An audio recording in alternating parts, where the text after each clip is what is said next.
Sa sinabi sa'yo? Umamin nung bandang huli na sabi niya kung magkakasala ba ako sa'yo, matatanggap mo pa ako uli. Siyempre para sa akin masakit. Tinanong niya yung kung sakali o nagkasala na siya.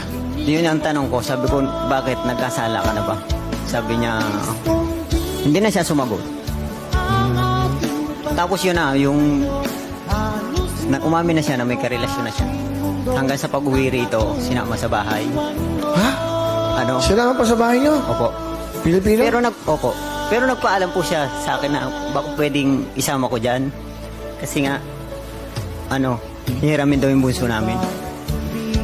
Pumayag po ako. Pumayag ka? Para sa mga bata, gusto nila makita eh. Gusto nila makita yung anak ko. Masakit. Kasi nakakapanghinayang. Almost 16 years po kaming nagsama. Nang dahil dun sa pangarap namin.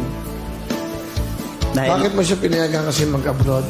Na dapat ikaw na lang ang umalis para yung mga anak mo may kalinga na isang ina. Ayaw na bunso. Ano nararamdaman mo nun? Masakit. Kasi siyempre nakakapanghinayang. Sobrang nangihinayang. Kahit hanggang ngayon. Pero unti-unti nang Pero ngayon ba may asawa ka? wala po. Hindi ko magawang dahil yung mga anak ko, 4 nasa akin eh. Lahat ako lang tumatago.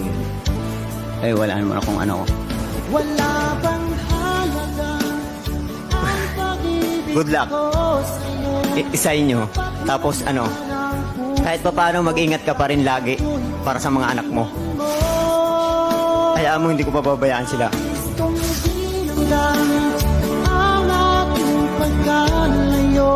Halos magunaw